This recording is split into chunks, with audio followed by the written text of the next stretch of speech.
on va revenir avec vous sur la victoire déjà annoncée de Meloni. Victoire assez nette, on est entre 43 et 46% de résultats aux élections législatives. Est-ce que l'Europe a raison de craindre la victoire de Giorgia Meloni, ou est-ce qu'elle a suffisamment expliqué ces dernières semaines qu'il ne fallait pas avoir peur ? Alors, va être tout l'enjeu, on va dire, des prochaines semaines, parce que voilà, elle est vraisemblablement en tête de ces élections.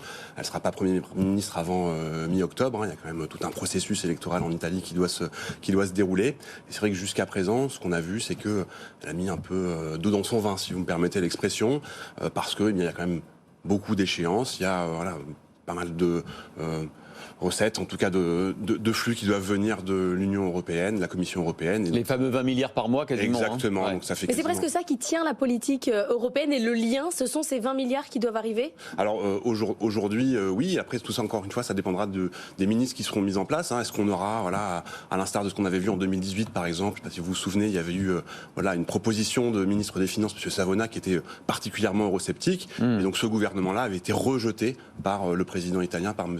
Mattarella.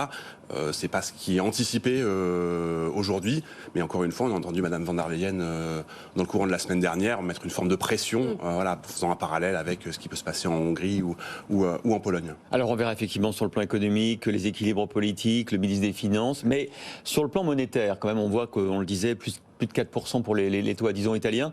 Est-ce qu'il y a un risque de fragmentation ? Est-ce que le fameux moment qu'on redoute tous, où la Banque Centrale Européenne va devoir faire usage de son nouvel outil, c'est peut-être maintenant ? Alors maintenant, non. C'est-à-dire que là aussi, on regarde les rendements sur la dette à 10 ans italienne. Quand on fait le calcul... Pour nous, là où on met, on va dire, le seuil de tolérance à la douleur, c'est plutôt sur des maturités 7 ans, qui correspond à peu près à la maturité moyenne de la dette italienne. C'est autour de 4%. On y est aujourd'hui, on n'y est pas très loin. Donc ça doit commencer, on va dire, à réveiller un petit peu, la Banque Centrale Européenne. Pour autant, il faut avoir en tête que l'ensemble de la dette italienne, elle se renouvelle pas sur ces niveaux de 4%. Donc c'est à peu près 20% qui sont renouvelés tous les ans. Donc si on reste sur des